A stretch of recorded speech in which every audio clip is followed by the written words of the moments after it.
మనము ఆయన్ని ప్రేమించాలి, మన హృదయము ఆయనకి ఇవ్వాలి. ఆయన ఎప్పుడు నిన్ను ప్రేమిస్తూనే ఉంటాడు, ఆయన ఎప్పుడు నిన్ను నడిపిస్తూనే ఉంటాడు, ఆయన ఎప్పుడు ఆయన దేవదూతలు నీకు కావాలంటాయి. అయితే నువ్వు ఆయన ఆజ్ఞలను నువ్వు అతిక్రమించకూడదు. హల్లెలూయా. ఇంకొక మాట మనం చదువుకుంటే చూడండి, సామెతల గ్రంథము 27:6 ఒకసారి చదువుకుందాం. 27వ అధ్యాయము. మేలును కోరి స్నేహితుడు గాయములు చేయను. మేలును కోరి స్నేహితుడు ఏం చేస్తాడంట?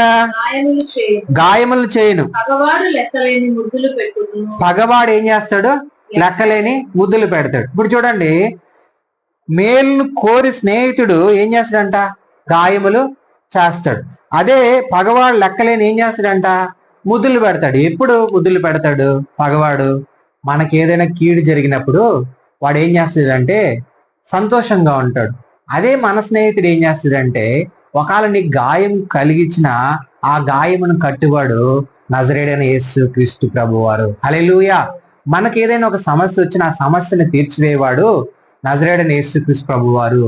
నిన్ను ఒకవేళ ఈ లోకంలో ఉన్న స్నేహితులు నీకు ఏదైనా సమస్య వస్తే ఆ సమస్యను నీకు తీర్చుకోవచ్చేమో కానీ నజరేయుడైన యేసు క్రీస్తు ప్రభువారు మాత్రము ఆయన నిన్ను విడవక ప్రేమించే స్నేహితుడు. చూడండి, ఇంకొక మాట మనం జ్ఞాపకం చేసుకుంటే నిర్గమాకాండము 33:11 ఒక మాట ఉంటది. మోషేతో చూడు దేవుడు ఎలా మాట్లాడతాడు. మనుష్యుడు తన స్నేహితునితో మాట్లాడినట్లు యెహోవా మోషేతో ముఖాముఖిగా మాట్లాడుచుండెను. హల్లెలూయా. ఏం చేస్తాడంట స్నేహితుడు? ఈ స్నేహితుడు 33:11 మనుష్యుడు తన స్నేహితుడితో మాట్లాడినట్టు యెహోవా మోషేతో ఏం చేస్తూ ఉన్నాడు? ముఖాముఖిగా మాట్లాడుతూ ఉన్నాడు.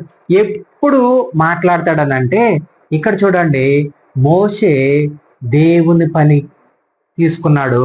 దేవుడు ఒక పని అప్పచెప్పాడు.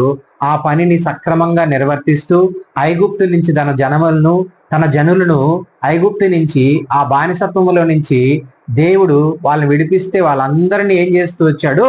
నడిపించుకుంటూ ఆయన ఎంత వరకు చెప్పాడు ఆ ప్లేస్ వరకు నమ్మకంగా ఏం చేస్తూ ఉన్నాడు? నడిపిస్తూ ముందుకు వెళ్తూ ఉన్నాడు. ఆయన ఆజ్ఞను అతిక్రమించలేదు.